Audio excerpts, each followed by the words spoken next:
Hello everyone. දැන් අපේ WhatsApp group එකේ අදහල් දෙනවා ඉස්සරේ තියෙනවා නම් මොකක්ද හොඳ shampoo එකක් කියලා. දැන් ඉස්සරේ කියන්නේ dermatitis. Dermatitis කියන්නේ අතරම අපේ හැමේ තියෙන උඩම epidermis කියලා චර්ම ස්තරයක්. ඒකේ පුතේම තමයි ඔය ඉස්සරේ කියලා එන්නේ.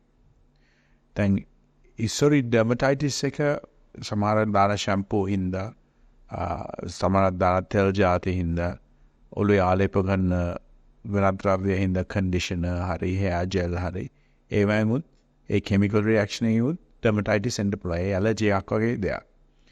හැබැයි ඊට වඩා බෞද්ධයකට තියෙන්නේ මසාලියා කියලා දිලීරයක් fungus එකක්. ඒක එන්නේ දැන් අපේ හැමේ epidermis එකේ පිට වෙන සෛලවල තෙල් බැඳෙනවා.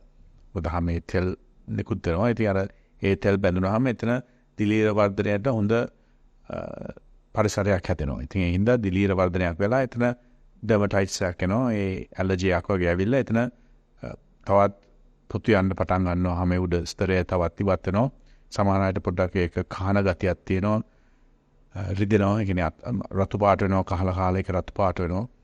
ඉතින් එහෙම මසාලිය තියෙනවා නම් අනිවාර්යෙන් කීටෝ ප්ලස් හරි කීටෝකොනසෝල් තියෙන නිසරාල් මයික්‍රෝල් වගේ shampoo පාවිච්චි කළ යුතුමයි. හැබැයි ඒකත් එක්කම ඉස පිරිසුදු තියා ගන්න ඕන. ඒ කියන්නේ තෙල් බැඳෙන එක අවම කරනවා නම් ඒ ඉන්ෆෙක්ෂන් දිලීර ඉන්ෆෙක්ෂන් එක උඟක් අඩු කරන්න පුළුවන්. ඉතින් ඇත්තටම අපි කළ යුත්තේ දවස් දෙකකට සැරයක්වත් shampoo දාලා ඔළුව ක්ලීන් කරන එක. ඒක ටිකක් වැදගත්.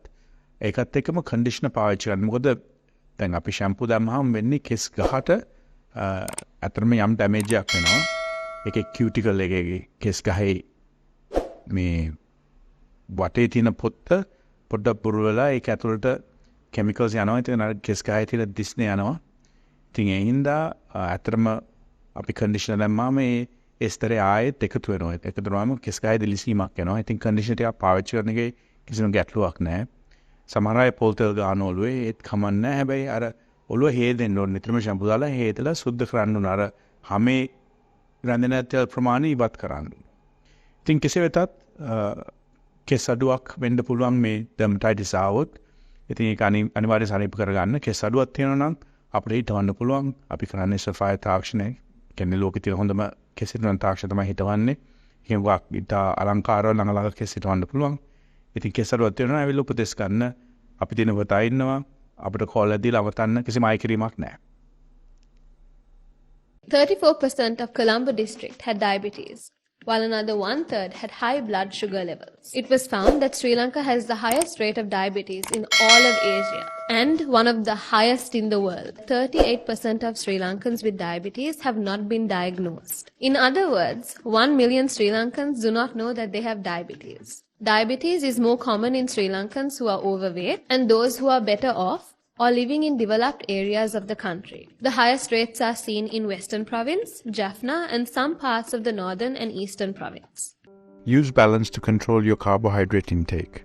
ඔබ කන පිෂ්ඨ ප්‍රමාණය පාලනය කරන්න balance යොදා ගන්න. ලංකාවේ ජනගහනයෙන් 50%කට වැඩි ප්‍රමාණයකට දියවැඩියාව තියෙනවා. 50%කට වැඩි ප්‍රමාණයකට යම් කෙස් අඩුවක් තියෙනවා. ඒක වයසත් එක්ක වැඩි වෙනවා. මෙතන තියෙන්නේ පෝෂණ පද්ධතියේ අඩුපාඩු. ඒ පෝෂණය නිවැරදි කරගෙන ඔබට අලංකාර කෙස් කලමක්, පැහැපත් හමක්, සාධ්‍ය වැඩියාව නොවෙන්න පියවර ගන්න, අදම ගන්න, බැලන්ස් ජීවිතේට බැලන්ස් එකක් ගන්න කාලේ හරි නේද? හිස් කෙස් අස්වද්දන ආශ්චර්ය සේවයයි. Kesha Transplant.